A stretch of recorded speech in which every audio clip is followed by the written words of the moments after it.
Hi, I'm Grant from Blackmagic Design, and we've got a really large update today. We've got quite a few new products to brief you on, even a new camera. So let's get started. Now, first I wanted to talk about the Blackmagic Web Presenter HD. Now I have a Blackmagic Web Presenter HD running with an ATEM television studio in the rack here. It's a complete switcher and streaming solution in one rack unit. Now the new Web Presenter HD has been a bit of a hit with broadcasters. It's got a down-converted 12G SDI input. It's got a high-quality H.264 hardware compression engine. So it's the kind of thing broadcasters need. And with the hardware compression engine built in, it streams to YouTube and services like that without any external software.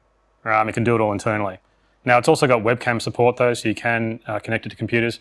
Now it's actually got two USB webcam connections, one on the front and one on the back. So you can use any video software because computers think it's a webcam, but it's actually a 12G SDI input. Now it's got a HD SDI monitoring output, which you can see on the monitor behind me, which has got a lot of status information on the quality of the SDI input signal. It includes a front panel with LCD and menus. So it's a great product. And so today what we're going to do is we're going to add a new model to the Blackmagic Web Presenter family, and it's called Blackmagic Web Presenter 4K. That'll give us two models in the family. The model here for for HD streaming, and we'll have the new model for streaming in HD or Ultra HD streaming. So let me show you. I'll bring it out. Here it is here. So you can see what it looks like. Now you can see that's the front there. It looks very similar. And I'll show you the back connections as well. I'll turn it around. There it is there. Now the model in the rack is set to stream in HD, but the new model can stream in HD or Ultra HD. Plus it's still got standards conversion built in. Otherwise it's exactly the same. So you get a streaming solution. So you can set the streaming solution on the front panel or in the utility. So it's pretty cool. Now let's switch over to that. So what I'll do is I'll change over. So I'll put this one here and I'll move this out of the rack because we'll switch it over. Okay. And then I'll put this one in the rack. And I need some power. And I'll change the monitoring output to here so we can see this one. There it is there. Now you can see that it's currently set to HD streaming. So what we'll do is we can change that in the menu. So I can show you where the menu is. So we go down to the front here. There it is. It's hard to use upside down. There it is. There's the menu button. So you can see I can go down to the streaming standard. I'm using it all upside down here. Whoops. Need to go to live stream and then hit set. And there's the streaming standard there. So I need to set. I can change that. So now I can scroll through and you can see the different standards there. So I can scroll through. So we'll do Ultra HD in, there it is. And I can go out of the menu. There it is. Now I'll need to turn, so now I've changed the menu, I can see the data rate change. I actually got to plug the SDI input in, so let's plug that in. So I need an Ultra HD video source. There it is. So there you go. Now you can see the data rate changes. That's the data rate actually recommended by YouTube for Ultra HD at 24 frames a second, which is what we're doing. Now when you're streaming in HD, the input will actually down convert. So if you have this changed to HD and you've got an Ultra HD source, it'll down convert. But if you're streaming in Ultra HD, which is what we're doing now, and you've got Ultra HD input, it'll just pass through. Now, if you had a HD source and you actually selected Ultra HD to stream, it'll actually upconvert, which sounds a bit strange, but often you can be connected to routers. And so you don't really know what the input format's going to be. It can change input while you're streaming. So we actually will handle that, and it'll keep streaming if you change the input. You might get a small dropout, but it'll keep going. Obviously, that's not something you want to do if you're really streaming, just randomly changing the input, but it'll handle it. Now the webcam has also been upgraded to Ultra HD. So when you plug into the USB, you can actually now do Ultra HD webcam, Ultra HD resolution. Now not all software really supports that, but the webcam will just switch to HD if it's using software that doesn't support Ultra HD webcam. Now it's got the same monitoring output. You can see there on the monitor, it's exactly the same. You can see the streaming standard on the monitor status. There's a whole lot of stuff there. Now we're actually using a Blackmagic Web Presenter 4K for this stream right now. So this stream's actually in Ultra HD. Although in some places, depending where you are in the world, sometimes YouTube actually switches down to a lower resolution. But you can check the settings on the bottom right-hand side of the player, and you should be able to select Ultra HD and then see a 4K stream. So I think this new model is going to be really exciting. It's going to be a great addition to the family. Now the Blackmagic Web Presenter 4K will be available today, and it'll be priced at $695. So we think it should be a really exciting model. It's going to be a great family. Okay, so now I wanted to talk a bit about HyperDeck Studio. Now HyperDeck Studio has done really well for us over the years, but the models are getting a little bit old now. We're really unable to do any more software updates. The first model didn't even compress video. So it's really amazing how much we've added over the years, but we have hit a limit on what we can do. So today what we're going to do is replace the entire family of HyperDeck Studio models. So let's start with the HyperDeck Studio Mini. Now it's been a fantastic little model for us. It's popular as a recorder for HD switches, and we've added a lot with software updates. But again, it's time for an upgrade. We wanted to add some more types of workflows, and so we've got a new model, and a new model is called HyperDeck Studio HD Mini. So let me check it out. I'll bring it out and show you. Here it is here. I'll just set it on top of the web presenter here. Oops. There it is there, so you can see it. So you can see it looks very similar to the older Mini model. You see from the front there, but it's actually quite different. It does have a lot of changes in it, and it's on the back that you can really see the difference. So I'll spin it around and you can see. I'll put it back there so I don't drive the camera guys crazy. There you go there. How's that look? So you can see the rear does have a lot of changes. Now we still have the reference generator included. The original HyperDeck Studio Mini had a reference generator built in. It was great for multi-screen digital signage. It was really amazing that the old model had that. It was fantastic because it lets you daisy chain multiple units and sync them all together, and then remote trigger all the HyperDecks to play together, so you keep everything synchronized for like multi-screen signage. So it's pretty cool. So what we decided to do is take that idea further and actually add a timecode generator built in as well. Now this is new. What it allows you to do is loop other HyperDecks, so you can create an ISO stack where the first recorder will lock all the others. So you can loop the timecode out. You can see that there, there's the timecode out, and that's the generator, and there's a reference generator, and the inputs are underneath. Now it's also got 3G SDI in and out. It's got a HDMI output, so it's great for monitoring with ATEM switches. Or with ATEM mini switches, you can plug into those. It's got both AC and 12 volt DC inputs. You can see them on the back there.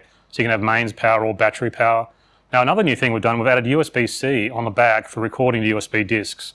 Now that's also new. So you can record for really long durations on a single USB disk, because USB disks can get really big. You can even record to disk arrays. So look, we'll plug it in and check it out.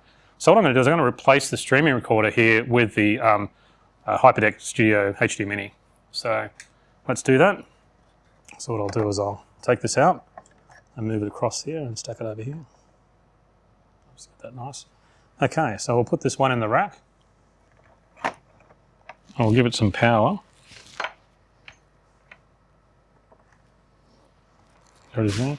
And we'll need to plug a video input in, so I'll just use a program out of the switcher here. There we go. So let's do a recording. So I'll have to insert a media card, so I'll do that. Again, I'm using it upside down, so I've got to feel my way around. So let's do a recording. So I'll hit record, which is that button there. There it goes, now we're recording. So it's got dual media slots, which the older model had too, which means it can record forever. When that card fills up, if there's a second empty card in, it'll just switch to the empty card. Then you can hot swap the card that's full and just keep recording and keep bouncing backwards and forwards between cards. But it also has the USB disk support, so let's do a recording on that. So I'll stop recording, so you can see that there. Oops, I've got to find the right button. And I'll eject this card and I'll plug in a USB disk. I've got a USB disk here. So I'll plug that in. And now we can do a recording with that. So you can see it's come up there, it says USB 3 on the display. And I'll hit record. Now you can see I've got 61 hours of recording time, so you can really see how big USB disks are. They can fit a lot of recordings and for a long duration. You can see that there on the indicator. You can see how long that duration is. So that's 61 hours is a long time. Now it even works with USB hubs and multiple disks. So you can have a hub and then more than one disk, it'll switch to the disks. The ATEM Mini actually does that if you have a hub and multiple disks. It supports the Blackmagic Multi-Dock, which has got 4 disks in it, so it'll go from disk to disk. But what's also really exciting about the HyperDeck Studio HD Mini is that also the USB works as a webcam. So if you plug the USB into a computer, it looks like a webcam. So that means any software will work. It's a bit like the web presenters. I think that's an exciting feature. I'm not sure what people are going to do with it, maybe for remote monitoring and things like that, but I think it's really exciting to have that feature built in as well. Now there's lots of other features too. You can see in the record menus, I'll stop recording, but we've got nice menuing system in it. Let me stop recording there. So you can see what I can do is show you the menus. So I can push menu down the bottom there, and you can see I've got the menus there. And I can go into different menus, and you can see the codecs. I can use the search dial. Sorry, I'm using it upside down again, so I'm There it is there. You can see all the different codecs we've got. So it records and plays back ProRes, DNX, and H.264 files. It also supports PCM uncompressed and AAC compressed audio. Obviously, PCM audio is used with ProRes and DNX, while AAC audio is used with H.264. So it supports also long file recordings. It'll do like 3 hours in a single file. And it also, one of the other things it does is it supports true interlaced H.264 files. Now that's really important when you're using 1080i HD formats, but it also is important for recording NTSC and PAL formats. Now archive content is generally NTSC or PAL, and it's interlaced. So what this means is that interlaced, interlaced files are really an important feature for H.264. Now, if you're capturing from old decks, this is why you really need that. It's the old recording from old decks. It lets you keep the original format of the videotape unchanged, and that's really important because you don't want to do any kind of processing. You get that kind of Apollo 11 effect where you've got this processed imagery and there's not a lot you can do with it as technology improves later. What you can do is you can preserve the interlaced structure of the file on disk, and then you can apply different kinds of processing on those files as technology improves. Yeah, the processing you're doing today is going to be very different to the processing you do on those files in 10 years' time. So you really want that interlaced structure to be preserved so you can reprocess files in the future if you want to. So I think interlaced H.264 is a really important format. Now the new model also has 13 languages. It's got English, Chinese, Japanese, Korean, Spanish, German, French, Russian, Italian, Portuguese, and Turkish. And we've now added 2 new languages, Polish and Ukraine. We even have a light and dark mode. You might have noticed on the LCD that it's actually a new dark design. You can actually change it. Let me show you if I can use this upside down. I don't know how to scroll this up. I can scroll through to the setup menu. There it is there. And I can actually scroll through the settings down to dark appearance. See, there it is there. And I can set it. And you can change to a light appearance. There it is there. Or you can change back to, there you go. Oh, it just automatically changed back to dark because it was the first item in the list and I'm using it upside down, so I've got no idea how to use the menus upside down. So you can see it's really kind of exciting. I think the dark mode actually looks really nice. But again, you can make it look like the older models were at light mode only. This one does both dark and light mode.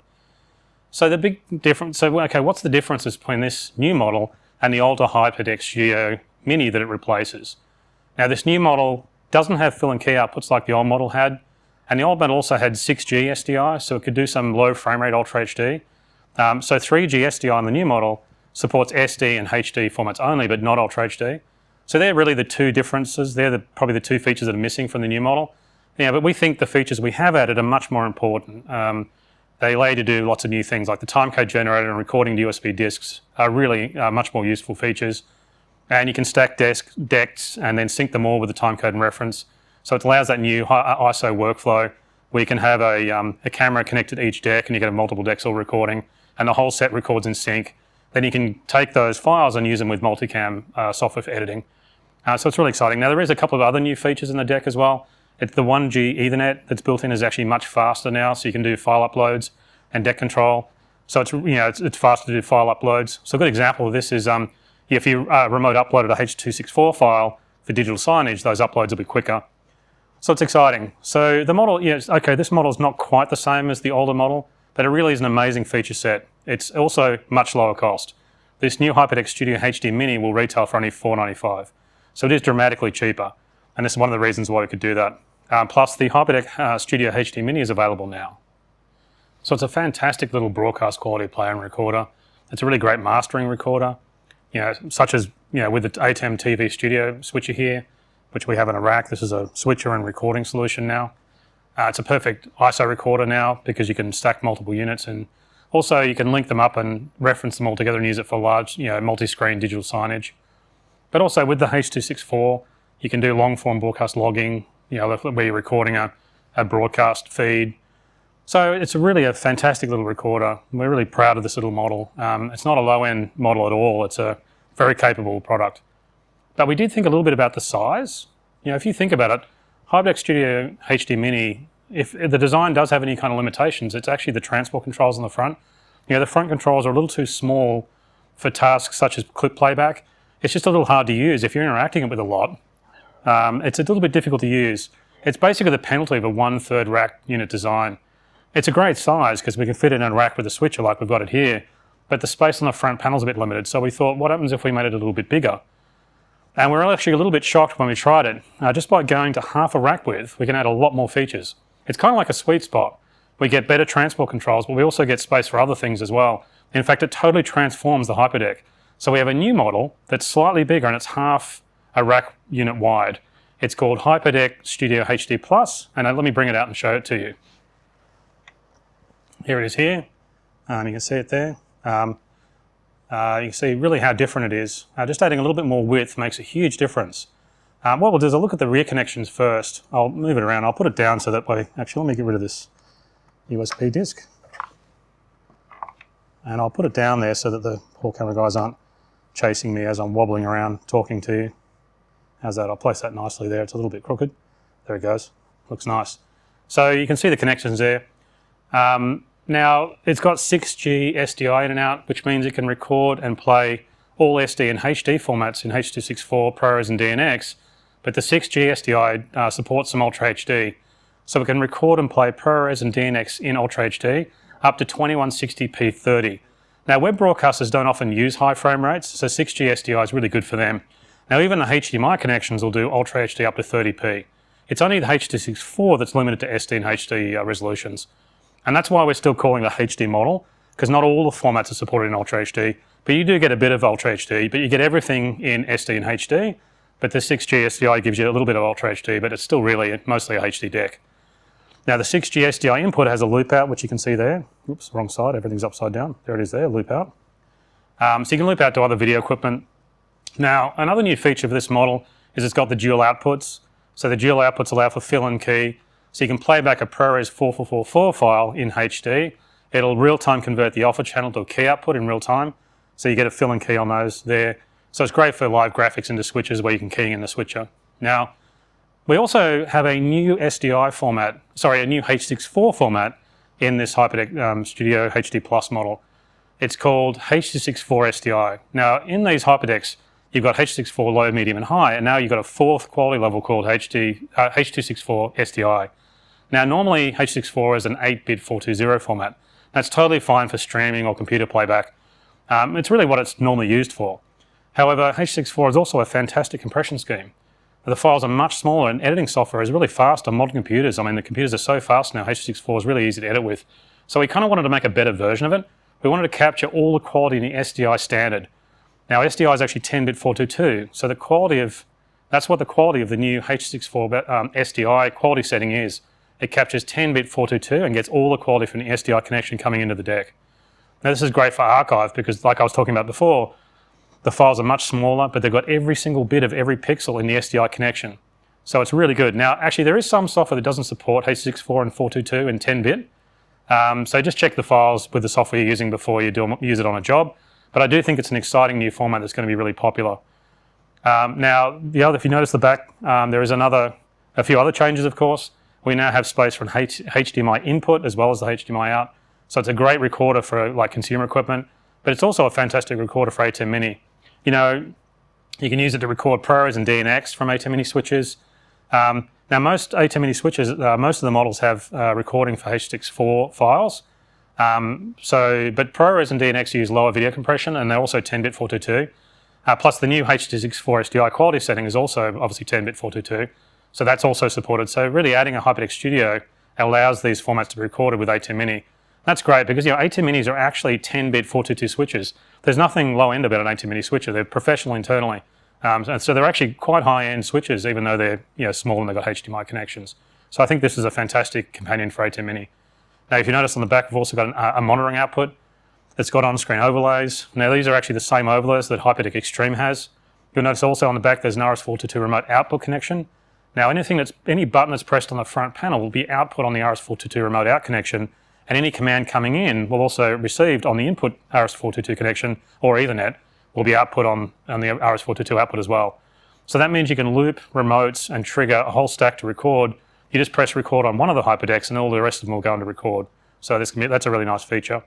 And it also now has a 4-pin broadcast style power connector. So that's pretty cool. Now it's still got the USB for recording to external disks and of course that USB still works as a webcam.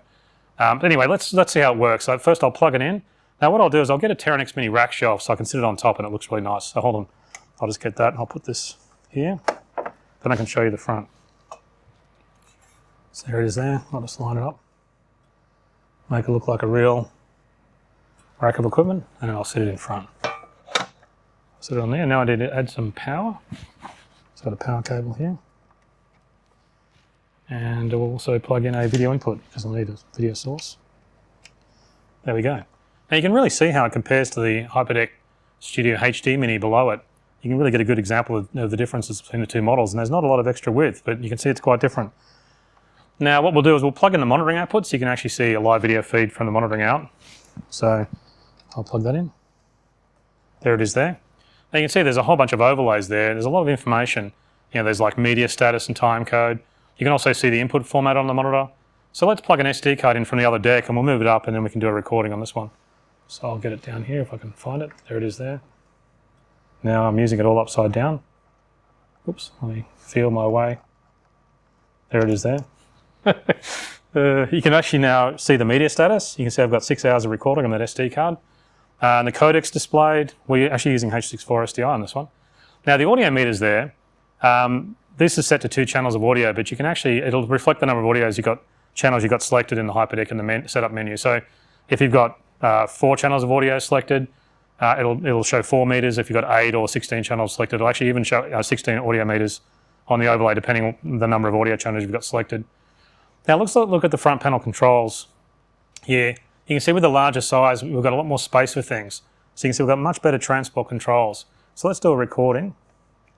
There you go there. And you can see they're really traditional style deck controls. Really nice, beautiful. We've even got an input button, so you can change the input and select the input from the front. Now, you'll also notice we've got a headphone socket on the front. Now that's probably our most requested feature, but we thought we could go a little bit further beyond that. We've also added a speaker. So what you do is you can push to listen, if I can find the, see there's the sound coming out there. Now this is fantastic for ISO recording because what you can do is you can go and check each unit to make sure they've got the right audio, and you don't need headphones. I mean, obviously it's nice to have headphones, but what happens if you walk up to a rack? You can just walk right up to a rack, push the audio monitoring and listen. So it's great. Now if you double press it, it'll lock on. So you can see there. And also you can adjust the level using the search dial on the front. So if you hold the button down and change the level, you'll notice there's a level indicator. Oops. See, there it is there. I'll turn it down a bit. So you've got some real fine control, and you can see the level indicator there that adjusts, and that comes up when you're holding the speaker button. So it's really nice. Now you'll also notice there's a remote enable button there. Now that's nice because it stops any Ethernet or RS-422 from controlling the deck.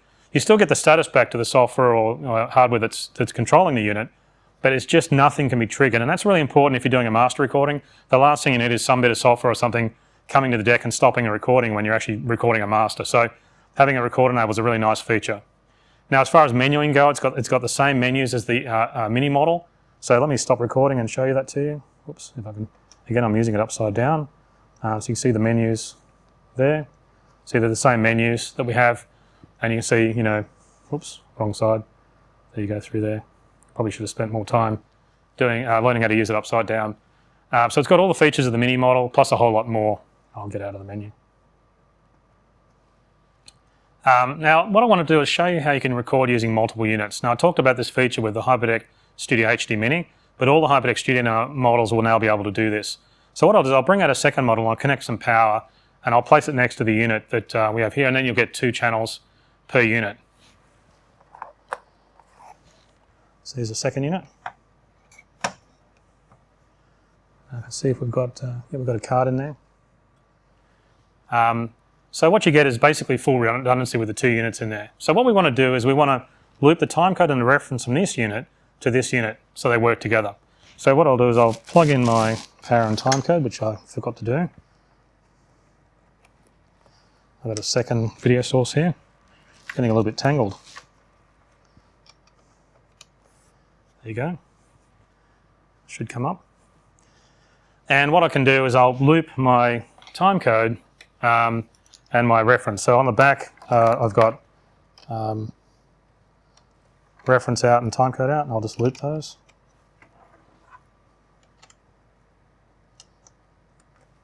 So I'm just plugging the outputs on the top here into the inputs on the bottom here. Now the other thing we need to do is we need to loop the remote. So what that'll do is it allows us to trigger the remote recording on this one from this one. So I've got a remote cable here. This is just a standard RS422 remote cable. So I'll plug it into here. I'll plug it into my input here. So a bit, there it is there. Now the other thing I need to do is I need to enable the remote on the second unit, which is down here. There it is. So what that'll do is it'll allow us to trigger it. Now when I start recording on this unit, it'll trigger recording on this unit. So let's do that. So here I am here. There you go.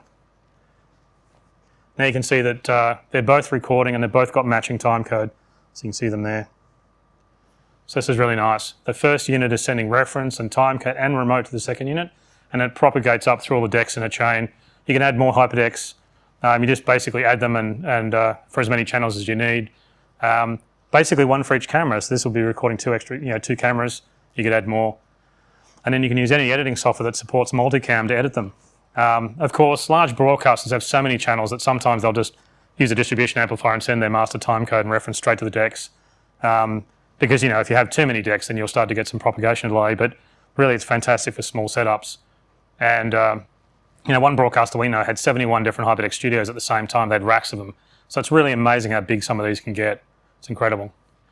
Now, one thing that's worth noting, I'm using synced sources here, and they're all locked to the same reference. And this is very similar to what a broadcaster would have. But we do have a software update coming soon. It's going to add an interesting feature. It'll add a resynchronizer to the input of all the HyperDeck models. So what it means, you can use non-sync sources for this function. Now, this feature didn't quite make the launch, but it'll ship really soon. Now, the menu that we're going to add into the menus is called Resync Input. And what it'll do, it'll keep the output locked to reference during recording. Now, normally the deck will switch over and the output will be the video source coming in. But in this case, what will happen is the output will stay referenced like it is in playback, and the input will actually resync. So normally you'd leave this feature off. However, it lets you use the HyperDeck's SDI output to lock cameras. And then the video from the cameras loops back to the HyperDeck SDI input. So that means all the cameras and all the recorders are all locked together in time, and they're all in sync. Now, if you do have a source that's non-sync, then the HyperDeck will actually sync it for you. So like obviously professional cameras can be referenced, so they'll all have references and they can reference to the output of the decks. So these decks, the first deck is locking the other decks and locking all of them. But computers are just going to output video and they're going to be coming in non-sync. So Resync Input just fixes it and everything gets aligned in time. It all records together. You get a perfect match of set of recordings. It's kind of like what an ATEM switcher does on all the video inputs. They have resynchronized and it resynchronizes everything, but you can do it without a switcher. So it's really exciting. Now that new software update, we've got a few other improvements in it as well. There's some deck control improvements. We always learn things when we're beta testing, and we had a bunch of improvements very late in the stage of development. So that new software update will be called 8.0.1, and I'm hoping it'll be posted on our website today. But if it isn't actually there today, it'll be within a few days, I'm hoping. So definitely look out for that update if you get a HyperDeck Studio within the next few weeks if you buy one of these new HyperDecks. So the new HyperDeck Studio HD Plus really in some ways is kind of a replacement for the old Mini. It's got a lot of the similar features, but it's got a lot more features as well. It's a really incredible model. And the good news is it's actually the same price as the old Mini model. So the new HyperDeck Studio HD Plus will be retailing at $695. So we think it's going to be exciting. Now, this model, the HyperDeck Studio HD Plus, is also available now. So I think it's going to be really cool. So it's a little bigger, but we think there's some huge advantages to this larger size. It's got everything a broadcaster working in HD would possibly need. Actually, I'll stop recording. Oops, where am I recording there? I really don't know how to use it upside down. Now, I want to talk about the older HyperDeck Studio models. Now, they had support for SSDs. So obviously, we wanted to replace these older models with a new design that also has support for SSDs. Now, the old models were called HyperDeck Studio and HyperDeck Studio Pro. Again, they were getting a bit old. We really were unable to do any new software updates on them. Plus, these old models only supported SSDs. They didn't actually have support for SD cards. They didn't record USB disks. So we're going to replace these models with a new one, and the new model is called HyperDeck Studio HD Pro. Now, it replaces both the HyperDeck Studio and the HyperDeck Studio Pro, but it's a lot more powerful. Now, it's a full width rack design, so it's got space for SSDs. And so let me bring one out and show it to you. So you can see here it is here. There it is. I'll set it on top so you can see. So you can see the front there. Now, it's a much more modern design. But actually, let's have a quick look at the back first, and you can see the connections because it's probably worth doing that. So camera guys, I'll turn it around. You can see it there. Now, you can see it's quite similar to the HyperDeck Studio HD Plus model. That's because they're actually quite similar internally. They're both very similar design. What's most different about the design is actually the design itself, the industrial design of the product. This model is also 6G SDI, but you notice the timecode now uses XLR connectors. Now, timecode can be both BNC or XLR connectors, but XLR is obviously a lot more common because timecode is actually an audio signal, so normally it's used on XLR connectors. Otherwise, the rear connection is almost identical to the HyperDeck Studio HD Plus model. So we'll go back to the front and we'll have a look at the front. That's where you really see the differences. So I'll line it up at the front there. So you can see it's a whole new industrial design. So let me plug some power in so I can show you it running. And we'll plug a video input. We also need to move our monitoring connection from the Plus model up to this one. So you see it, there it is. So this model has SSDs. So let's do a recording and you can see it running. So here's an SSD. So we'll plug it in and we'll start recording. There it is. So you can see we've retained the SSD lights that turn around as we're recording and playing. Now we also have the SD cards in the front. You can actually see the SD card slots there and there, along with the SSDs. So that means we have 4 media slots in total. So you can bring SD cards up from the smaller Mini and Plus models up to this model. And you can also bring the SSDs from the older HyperDeck Studio models across as well. And of course, SSDs are physically larger, so they also can be they can be bigger, higher capacity. So I think this model is fantastic because it can take media from all other models. Now we've got the really nice transport controls on the front there. We've also got the speaker and headphone connection. But the big improvement is the search dial. We've got a wonderful new search dial. It's incredible. It's made from machined metal. It has like a natural inertia. It's actually steel. It's got mass to it. It's covered with a soft rubber coating, and it has an electronic clutch, so it stops when it's under command of the software. There's now also buttons that for selecting the search mode directly. We've got a shuttle, jog, and scroll button. So I can show you how this works. So what I'll do is I'll stop recording. What you can do is you can. One of the things I want to mention before I move on is the loop modes. You can actually press play multiple times to change the loop modes. So if you press play the first time, it'll just play. But if you press play again, it'll loop the first clip. The clip you're on. And if you press play again, it'll loop all the clips. So let me show you actually that. I'll hit play here. So you can see if you can see I'm playing now. If I push it again, it's playing one clip. Sorry, it's looping one clip, and now it's looping all clips. Sorry, I'd gone through the black bit where this video cycles around. So you can see pressing play multiple times will give you different loop modes. Anyway, so let's check out the search dial like I was talking about. So you can see that if I push the shuttle control, you can see now I've got shuttle, and you've got a really nice center detent position. It's harder here, of course, but you've got this sort of center detent there, which is in still, and then you can go to the ends of the shuttle range, and it'll show you the clutch will kick in and limit the travel of the search dial. Now if you push the jog control, which is there, now it free spins, and you can see. And you can also see the loop, the light around the SSD moves with the jog. Now you can move to scroll. Now scroll is actually very similar to a fast sort of jog, really, but it's fantastic when you get a lot of media because you can move up and down the media really easily. So let's show you that.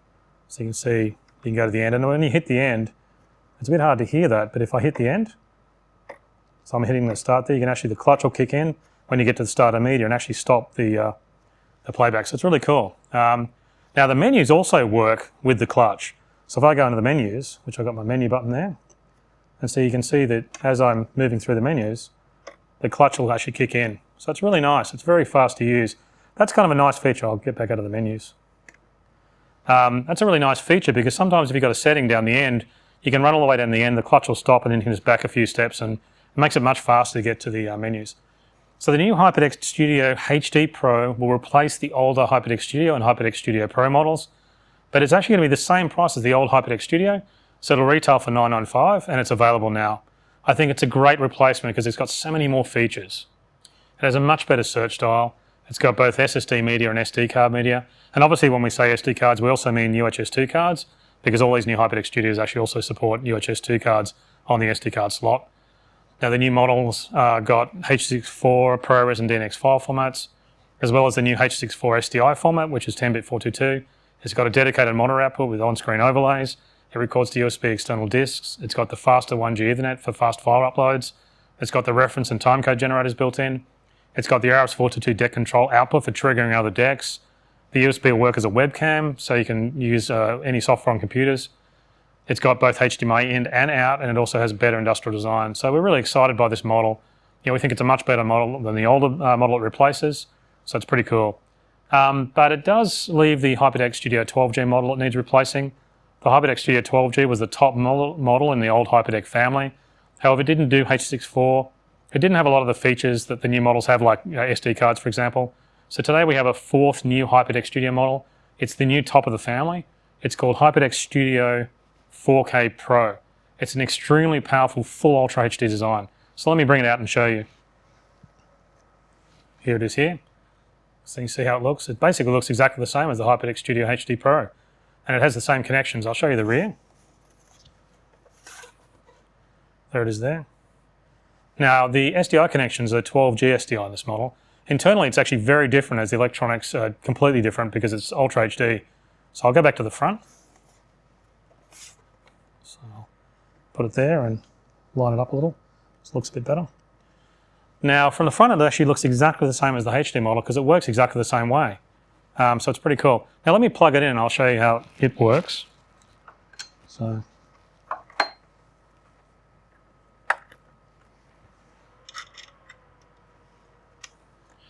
Now, there's actually two AC power supplies on this model. I forgot to show you when it was the other way around.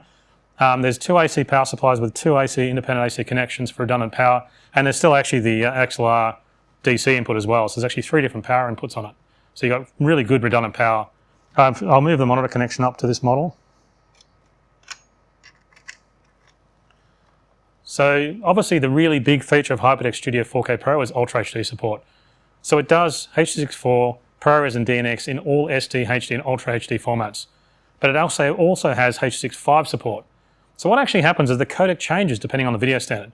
So it does H.264 in SD and HD, but then it changes to H.265 in Ultra HD. So the deck will automatically change between H.264 and H.265 when it's switching standards. So to really summarize this, the deck will record in H.264 in all SD and HD formats up to 1080p 60.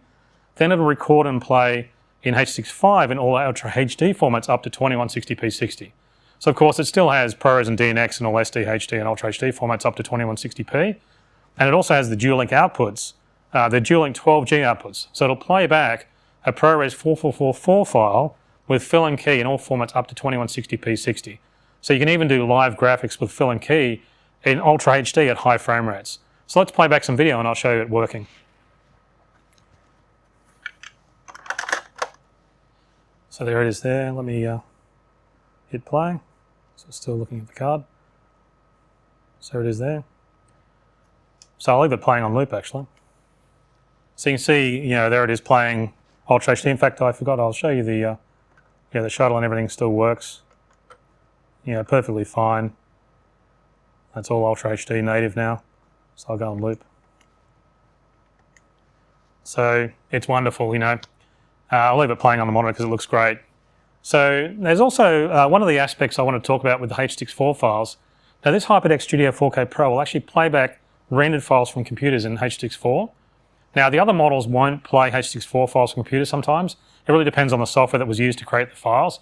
But this model works with H.264 and H.265 files from computers okay. Now what we're actually going to do is we're planning on updating the HyperDeck Studio HD models, so all these models, to include this feature so that they can all play back software rendered files. Just need to quite make it in time for the launch. Obviously the recording's okay and software reads the files fine. But what we want to do is we want to be able to use computers to render files and play them back. So we'll have all the models playing back rendered H.264 files soon. So keep an eye out for that software update. Now the other big change in this model is Ethernet. The HyperDeck Studio 4K Pro has 10G Ethernet, which means you can actually get transfer speeds up to 1.2 gigabytes a second. It's incredibly fast, and it's actually much faster than any of the media that you can plug into it can handle. So it's an extremely powerful model. It's got full Ultra HD in every feature. It's got all the benefits of the other models, but it's Ultra HD support. It's got Ultra HD support in all the codecs. It's got 10G Ethernet. It's even got the faster 10G USB-C connection, so the USB-C is even faster. We think it's an amazing model. That'll be priced at $1,495. Now this is actually the same price as the old HyperDeck Studio 12G. but they've got so many more features. So the HyperDeck Studio 4K Pro will be available today. So now we have a whole new family of HyperDeck Studios. It's a major update. The 4 models have a really good spread of features, and each model has been designed for a specific type of use. So it's really exciting. Now I wanted to talk about the Blackmagic Studio cameras. Now when we originally launched them, they were really innovative, but now we've got some new models. We've learned a lot. The original cameras were quite unique, but the technology's moved on, and there's so much more we can do now. The old model didn't have a touch screen, which is a bit of a limitation. The old model took too long to set up. Like the viewfinder, the sunshade had to be screwed on. You had to do all the screws and everything, so it was a bit annoying. And the old model had a lot less low light capability. So now it's time to replace these old models with the latest technology. So what this means, we're going to introduce a totally new model called the Blackmagic Studio Camera 4K Pro. It's a native 4K camera, so it'll do both HD and Ultra HD video standards. Now this new model replaces both the older Blackmagic Studio Camera HD and the Blackmagic Studio Camera 4K models. So let me show it to you now. I'll bring it out and let's have a look. So it is here. So there you can see, there it is. And I'll spin it around so you can have a bit of a look. There it is there. So you see it's a radical change, but it's also, it's a bit familiar. The new model's made from carbon fibre reinforced polycarbonate, so it's much lighter. So you see there's the side and there's the other side. Now that really matters. Being lightweight really matters when you're carrying multiple cameras into a venue, which we've all done. So that you can see the front. You can see it's a micro four thirds lens mount, which means you can use the lenses you already own. This new model also has amazing low light. It's 25,600 ISO, which means you can add up to 36 dB again, and there are 13 stops of dynamic range, so it handles some incredibly complex lighting situations. So let me show you how it performs in low light. Now we're actually using a Blackmagic Studio Camera 4K Pro for this video, so I can actually show you on the camera I'm using to talk to you. But first I need a low intensity light source, so we thought we'd use some candles. So let me bring that out. There you go. Oops, I'll move the camera. And I've got a, so let's use this.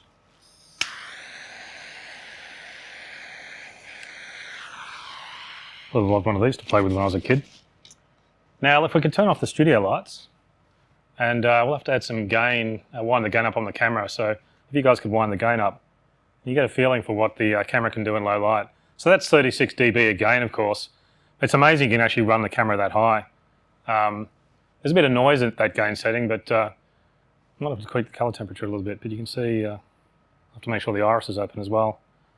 But you can see the image is okay, and that's just very low light. Now this room is really big. It's got no close walls, so it's pretty black in here. It's almost dark, pitch black, so there's not a lot of walls to reflect the light. And if you see, you can actually see 3 shadows. Each candle's got its own separate shadow, and you can actually see that on the back there. It's pretty amazing. Anyway, we'll turn the lights back on. And, oh God, wow. We'll have to wind the gain down a bit there. We've got it a bit high. There we go, winding it down. And maybe tweak the color temperature, I think. So look, I think any venue is going to have a lot more light than candles. It's one of the, I better blow those out. Oh, smoke. So I think any venue is going to have a lot more light than some candles, but you get the idea. It's got some really great low light capability. Now, one of the other nice features of the camera has got a built-in color corrector. So it means you can add a real cinematic style of live production. And with the new sensor, you get so much more out of the color corrector than before. So it's really nice what you can create because you're getting just much better pictures into the color corrector. There's also been a big improvement in the audio. This new camera has much better microphones. They're located on either side of the viewfinder there, so which gives us a lot of stereo separation. Now the old model are actually on the lens mount, but this works so much better and they're just better quality microphones as well. Now the new model also has a much bigger tally light. It's much easier to see, especially from a long distance away. The old tally light was a thin one and it was a bit harder to see. Plus we have the number decals now, and they're included with the camera. So the pack of decals, you can put them on and they just sort of slip in. Now let's have a look at the side. In fact, I'll get rid of this cupcake and I'll move the camera over. So I'll move it across so you can see it. Now let's have a look at the side where all the connections are located to and from the camera. So you can see there, there's a bit of a shot there. If we can go in a bit tighter, maybe see them. So you can see the first output, there's a HDMI output. Now that works in HD or Ultra HD. The HDMI even includes camera control, so the switcher can control back through the HDMI. There's a 12G SDI camera output, which is the main camera output. There's a 12G SDI input program return, and the SDI input includes camera control from the switcher. And also the SDI connections to and from the camera is how we do talkback. So we're just using channels 15 and 16 in the SDI feeds, and that gives us two-way communication to the cameras. Now there's 10G Ethernet there, which I'll come back to in a moment. Now there's two types of power. We've got a normal sort of DC 12-volt jack, and that uses the same power supply as an A2 Mini. And we include a power supply with the camera. But there's also a 4-pin broadcast style XLR connector. So it's got very flexible power. Now the reason all the I/O connections on this side of the camera is this is the side you generally can attach them to the tripod arm. So it means that it's like a strain relief because you can attach them to that arm, and that arm's normally on the right-hand side. Now let's spin it around, we'll have a look at the other side. So these are the more like the local connections. Now you can see we've got two USB-C connections there. These are expansion ports, so you can use them for different uses. But what they do is they allow us to record Blackmagic RAW to external USB disks. So you can do a live production and then edit from a Blackmagic RAW file. Now that's amazing because Blackmagic RAW files are amazing quality digital film files, and they've got film gamma. So they look amazing when you do color correction in DaVinci Resolve. Now you'll see below them there's also two professional audio inputs, XLR inputs. Now these are incredibly low noise. We actually spent a lot of time on this. There's been a lot of engineering put into this. And the reason is because microphones are normally placed near the camera. So good quality audio is really important. You don't want to run extra cables back to the switcher. You can do it from the camera. So what that means is that extremely good audio is really important because that's the main audio source a lot of times you're using. Now the noise floor is so low, it's actually better than a lot of the cameras we test, microphones we tested. When we plugged the mic in, the noise went up because the microphone's noise was higher than the camera. So complete transformation in the quality of the audio inputs on the side of the camera. It seems like a small thing for video people, but for audio people, it's super important. And it's the prime source of audio in a lot of live productions is actually the audio on the camera. Those inputs also have phantom power. And you'll notice we've also gone to a 5-pin XLR talkback headset. We've kind of gone away from that. Broadcast talkback headsets are much more common now. So we've kind of moved away from the aviation headsets that we used to use to now a more traditional broadcast headset. There's also a 3.5mm headphone socket. Now that headphone socket actually has a microphone connection in it, so it's compatible with headsets, the sort of gaming headsets and things. And also there's a 3.5mm video camera style microphone input. Some of those video camera microphones are really nice. So we've got compatibility with those is really important. And the 3.5mm microphone input for those video camera microphones is also extremely low noise. So it's really exciting. Anyway, let's plug the camera in and we'll check it out. So what I'll do is I'll mount it on top of a tripod. So it's a bit easier to see. Now, let me pull one out here. So here's our tripod. Now you'll notice that there's actually a tripod mount on the bottom of the camera. The new Blackmagic Studio cameras include a tripod mount, and the reason they include a tripod mount is it makes it much, much easier to set up. So you can see the plate here, so I can just slide it on. So let's mount it on.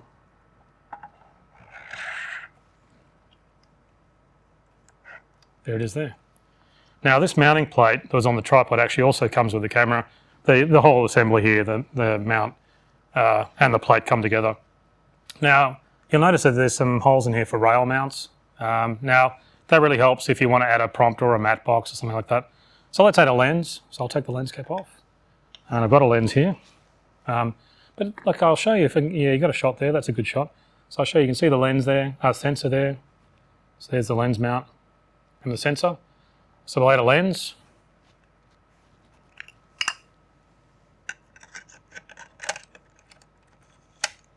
There it is there. And we'll remove the lens cap, of course. I don't want to forget that. That'd be a very quick demo if I didn't take the lens cap off. And I've got some power here. Let's plug some power in, which is on the other side. I can tighten that up. There we go. Now let's connect some video cables. Now we're going to use input 6 of this switcher down here because input 6 is actually an SDI input. So I'll grab my output cable first, plug it into the SDI output, and I've got my program return feed, which I'll plug in.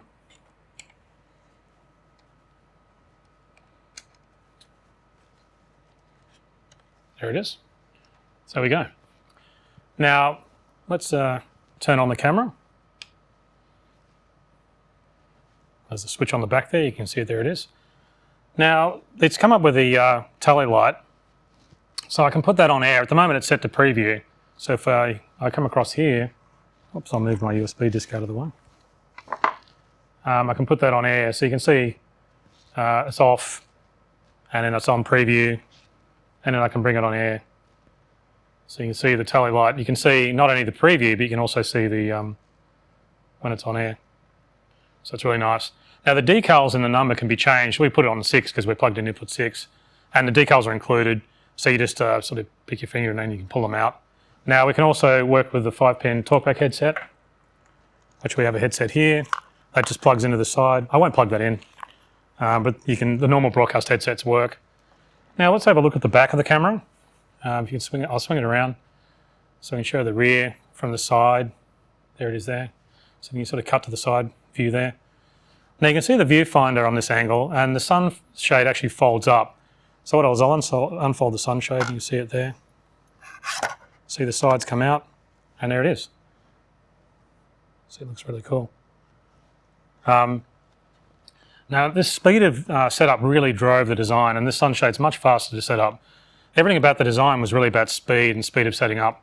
So you can see how nice that is.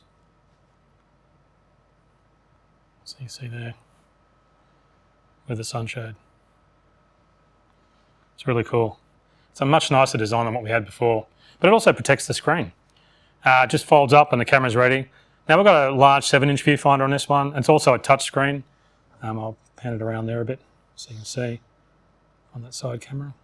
Now that was a big limitation on the old model. It didn't have a touch screen, so it does now. The viewfinder is a little smaller than the old studio camera model, but the larger screens kind of made the camera a bit bulky, so we really wanted this model to be more portable. So I think a 7-inch screen is a good size. Now the sunshade actually unclips and you can remove it. So let me unclip the sunshade and show you. There it is there. So you see it comes right off. There's a clip on the bottom, so you can see that there. Now it's also compatible with the Ursa Studio Viewfinder sunshade, so I'll bring one of those out and show you. That's the sunshade off an Ursa Studio Viewfinder. So that just clips on, and it screws up in the bottom there, which I won't do, but you can just screw those attachments. So you can see that sunshade there. So you can see how it looks. So it's a bit of a different look. Now this one's metal and it's got felt on the inside. I think you can see it from that side view over there. You can see the felt, but it doesn't fold down. It does have a rising edge there, but it doesn't really fold down. The sunshade that's included does fold down, which I like that one better because it's much more portable. So I'll change back to that.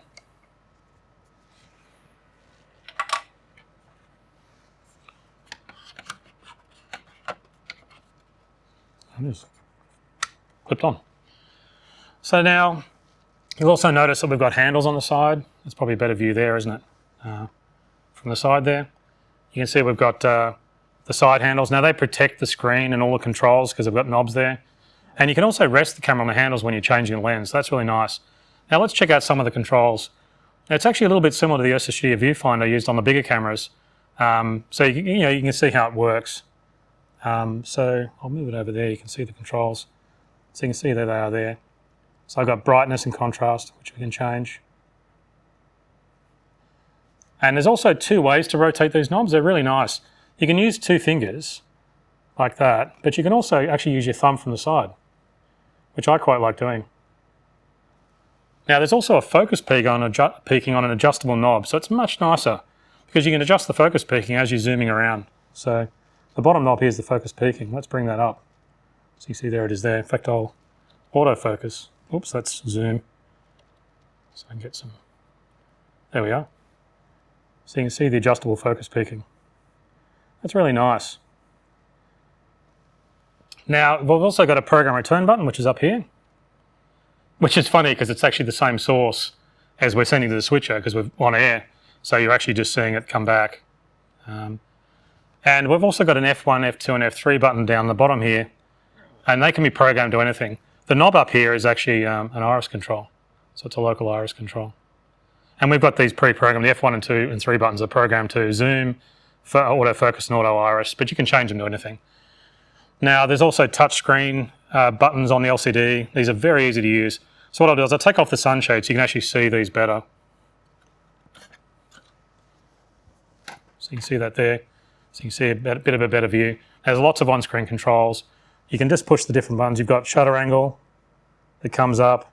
You've got iris and gain and color temperature. They all just come up just by pushing the controls. Now the audio levels are actually done by pushing the meters. Whoops, and the wrong control up there.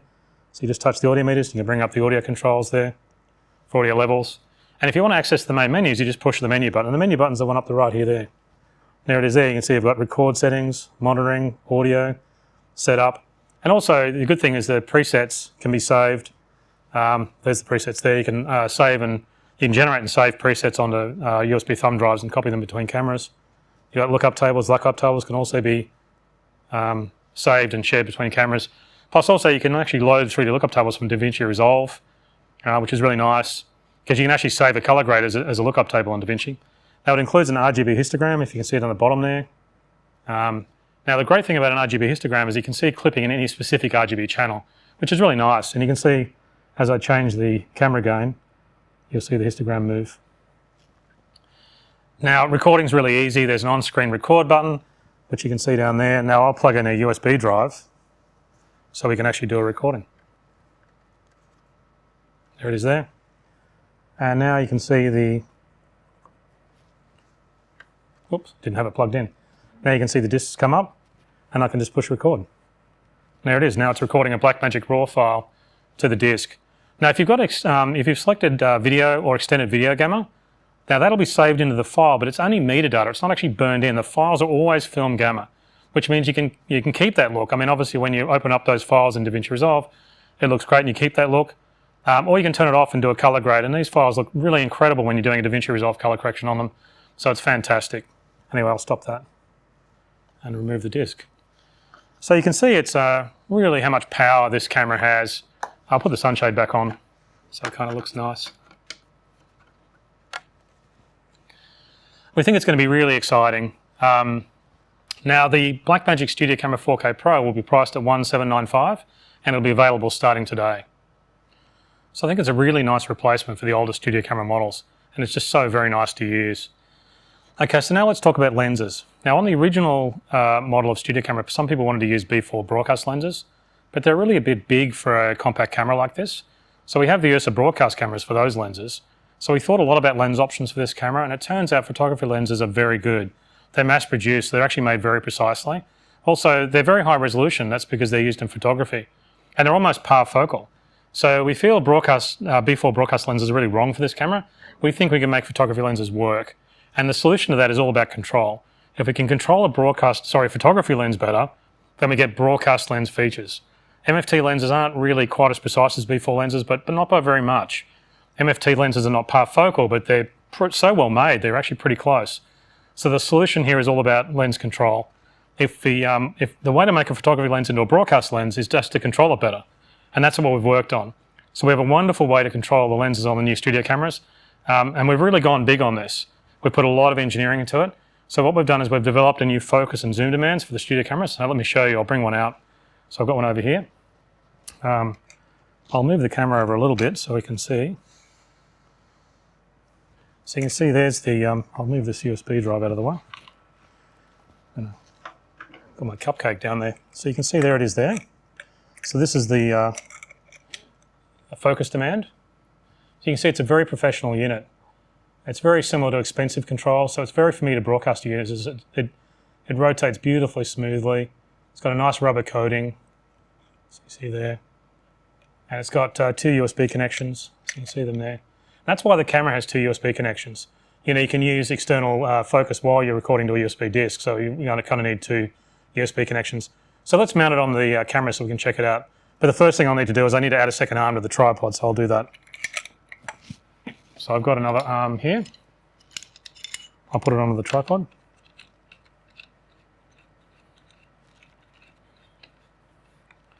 There it is there. Now I've got two-handed control. I'll tilt that out a little bit like that, make it symmetrical. So that's really nice. It's really nice using 2 hands. The movements are so much smoother. It's so nice. So much control. Okay, so let's mount the focus demand on the camera. Now it comes with the USB cables, with the USB cable. Now the USB cable it comes with have a cable lock, so it's more reliable that way, but you can use any USB cable. So let's start by attaching the focus demand. So just swings open like that, mounts onto the camera.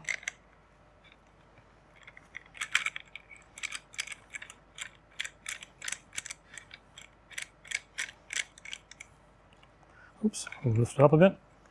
There it is there. so we can control that nicely. Now we'll get a USB cable. This is the USB cable it comes with. So we'll plug that in.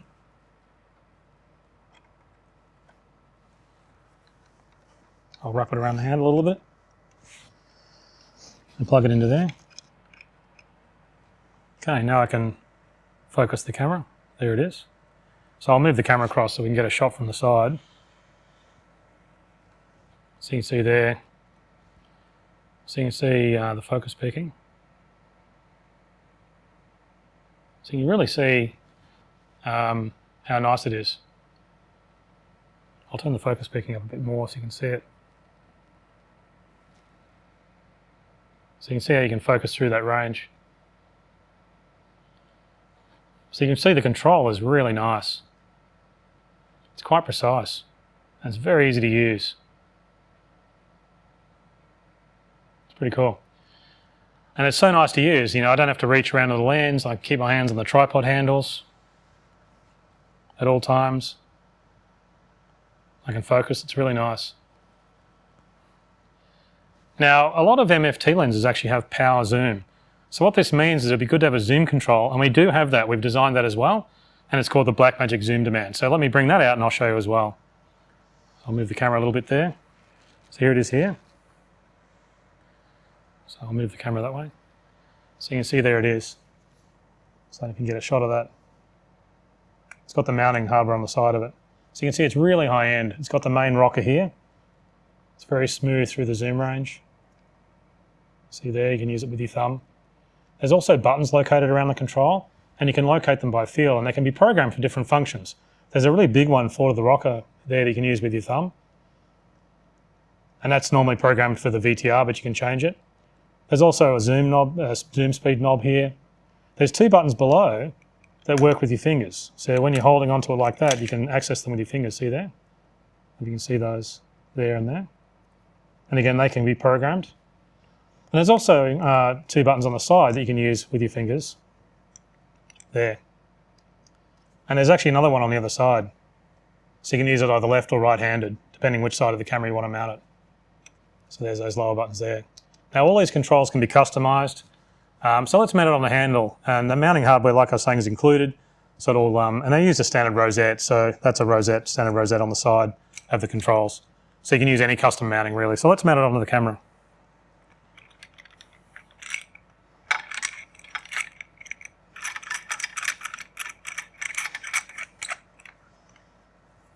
There it is there. So now each control has a loop through USB-C connection. So you can loop through the focus demand into the zoom demand, which means you only need one USB connection on the camera for both controls. So let's connect that up. So I've got another cable.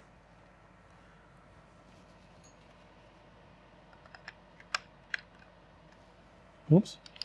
I'll turn it around because that's where my mounting is. And I'll just sort of loop it around the cable arms here. I'm doing it quickly, so I'm not really lacing it up as nicely as I could. There we go. So I can zoom in and zoom out. I'll get the camera sideways so you can see there. As I'm adjusting, you can see there. Adjust in and out. Now with big controls like this, it does add a bit of weight. So you'll tend to find the camera will tilt back. So what you might do is you might need some counterbalance like weights to perfectly balance the camera. It's kind of the price, I guess, you pay for having these big, beautiful controls. They do add a bit of weight on the back side of the camera, so you can add a weight to the front. You can also shift the camera forward on the tripod. It really depends on the tripod you're using. So now I can control both the focus and the zoom. I don't have to take my hands off the tripod handles, and I can keep framing shots while I'm zooming. So let me show you. I think I've got a feed from the camera, actually, and also there's a shot on the side here. So I can zoom in, see how nice it is. And I can focus.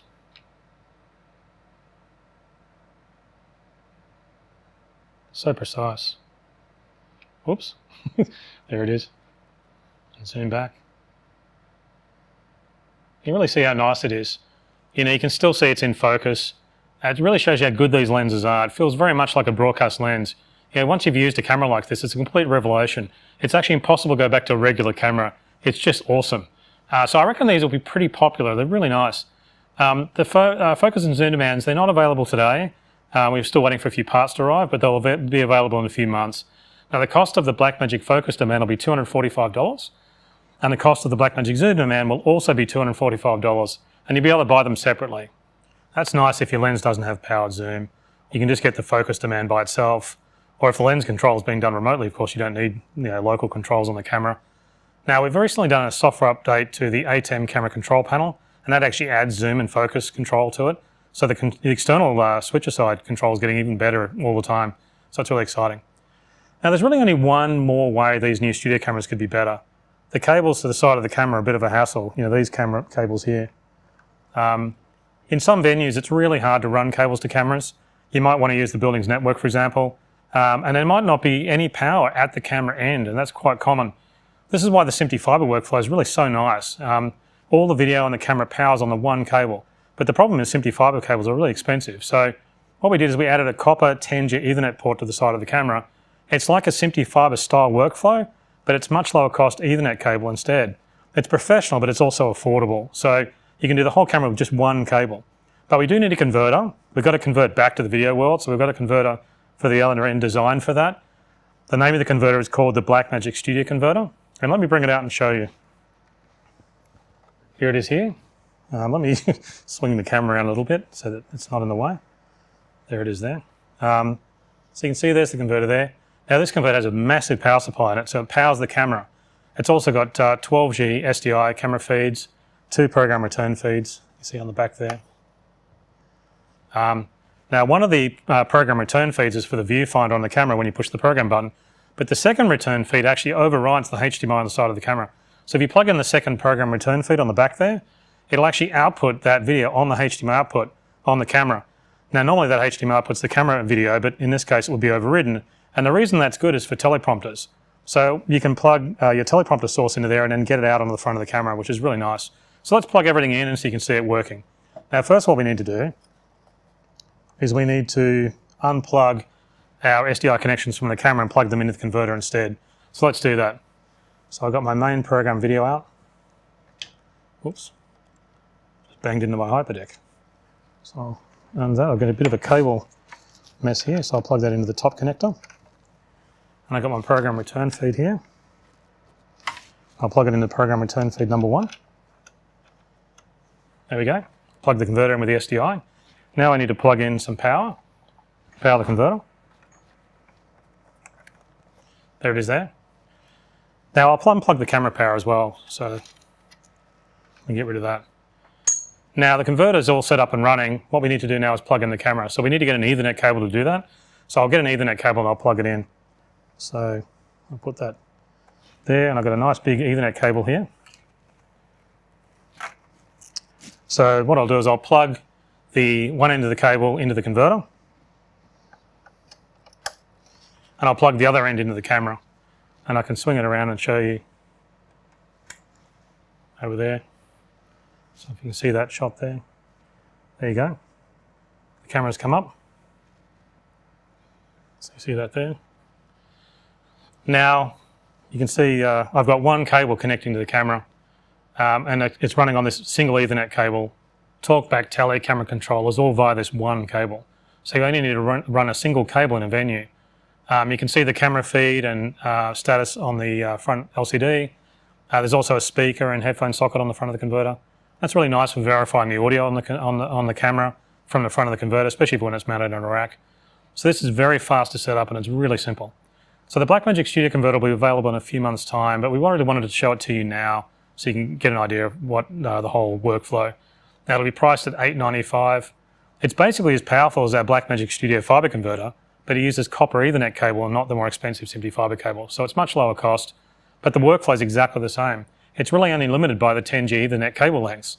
And we've actually been getting longer cable lengths out of 10G Ethernet than we have been doing with 12G SDI. And as better cables are released over time, the distance will increase even further. Now, one thing that's interesting is it does switch to 1G Ethernet if you're running the camera in HD. So you can use older Ethernet cables, and you might find in some venues, and that's obviously quite common because 10G Ethernet is actually quite new. So one thing you'll notice actually about the converter, I'll move move it out of the way there. The converter is a bit deeper than the Teranex Mini converters. It's got a bigger power supply. The converter needs to power Ethernet over long cables. So we needed a bigger power supply, which made the product deeper. So we have a new rack shelf to mount these for deeper products, and it's called Blackmagic Universal Rack Shelf. It's the same as the Teranex Mini rack shelf, but it's deeper. It actually has holes in it, so you can mount any of the Teranex Mini converters in it. But you can also mount 2 of these in the rack shelf, so you get 2 channels per rack unit. Now, when we have the converter available, we'll have these the new rack shelf available as well in a few months' time, and that'll be priced at $85, which is the same price as the Teranex Mini rack shelf. That's not all we've got today. The Blackmagic Studio Camera 4K Pro is really nice, but we actually wanted a model specifically for the ATEM Mini. The original Blackmagic Studio Camera didn't actually have HDMI out, and the new Pro model is great, but it's got a lot of stuff we just don't need on ATEM Mini. So we don't need TalkBack, we don't need SDI connections for those switches, but we really do want a great camera. You know, we want the same low light capability, we want a built-in color corrector, we want great microphones and a tally light. So what we want to do is keep the same great camera, but remove the stuff ATEM Mini doesn't need. So you get a great model specifically designed for ATEM Mini. We want a model that's more affordable, and we've done that. We've called it Blackmagic Studio Camera 4K Plus, and I'll bring it out and show it to you. So that one here. Here it is. So you can see if you can get a shot of that. Now it's got exactly the same quality camera as the Pro model has. It's got the same low light capability, the same color science, same resolution. It's a fantastic camera, but it strips off all the stuff you don't need. It removes stuff basically that costs a lot of money that you just don't need on ATEM Mini. So we've removed the 12G SDI and the 10G Ethernet connection because they cost a lot of money. It also removes the balanced professional XLR audio inputs. They cost a lot because of the quality level that we achieved with those. We've also used a standard LCD screen for the viewfinder. The Pro model actually has a high brightness screen. This one's just got a standard screen. But we've still got the beautiful folding sunshade. And we include the tripod mount as well. We've got the same LCD controls, the brightness, contrast, and focus peaking. We've got the same Blackmagic OS with all the menus and all the camera features. It's even got 3D lookup tables, and there's LCD, and there's custom presets. It's got the same built-in DaVinci primary color corrector as well. So let's plug it in and we'll check it out and you can see how it all works. So I've got a tripod here, I'll bring it out. Here we are, oops. Now I've already got the focus peaking, so let's mount the camera on the tripod.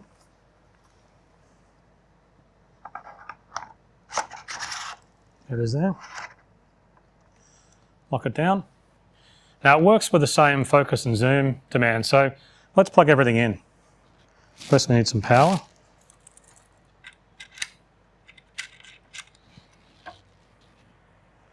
And we'll plug in the focus and zoom demand.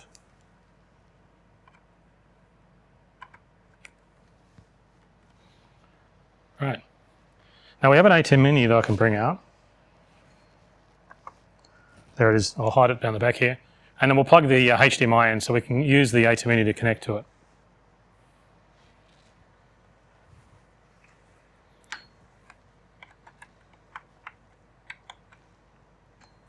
Oops. There we are. Plugged in.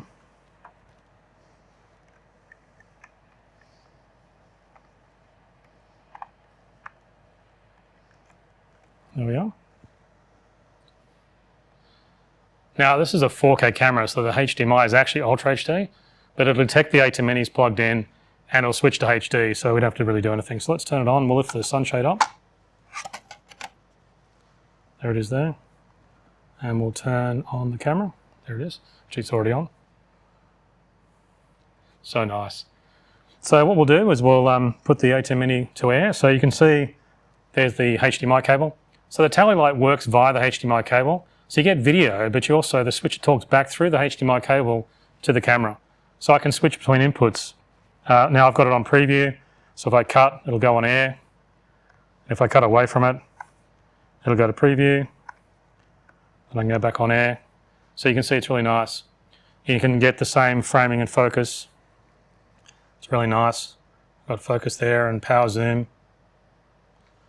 So you can see, if you can see over there, I'll get that other camera shot. You can see it zooming. That all works fine. So it's really good. Now the lens and the color corrector can be controlled via HDMI. So let's check it out using the ATEM software control.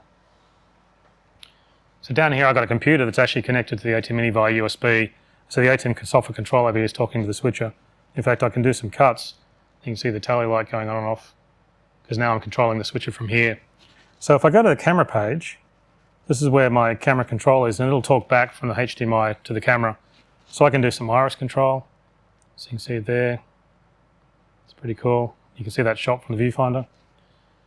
I can also do an autofocus.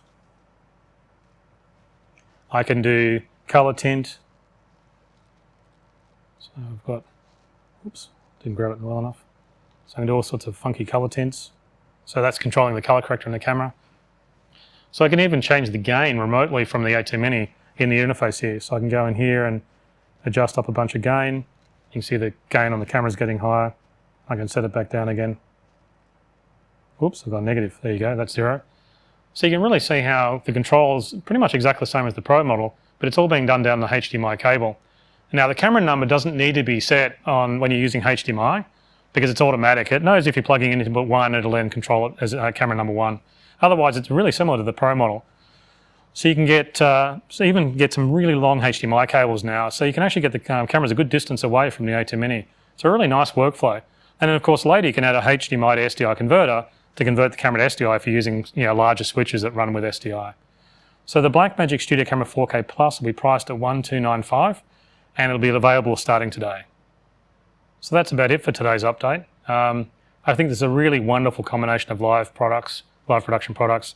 We've got the 4 new HyperDeck Studio models, with powerful features on each model. And the best part's the prices haven't increased, but they have a lot more power. And the design is much better. They're just a much more logical family of models, and so it's great. And we have these 2 wonderful new Blackmagic Studio cameras. They're such a big change from the previous models, but I really love the focus and zoom demands. They're just so nice. We're actually using all the cameras in the studio here now. I'm so jealous. I want to be using the cameras not behind the camera, in front of the camera, but I can't wait to get out there and use them myself. I've just got to get second handles for my tripods. Plus we have the great Blackmagic Web Presenter 4K, which we're also using now for this video. So I really hope you like these new products, and I hope they help you with your work. I really can't wait to see how they're used. It's always the most exciting part of seeing how people use them. So thanks for watching, and I hope to see you soon, and take care. Bye.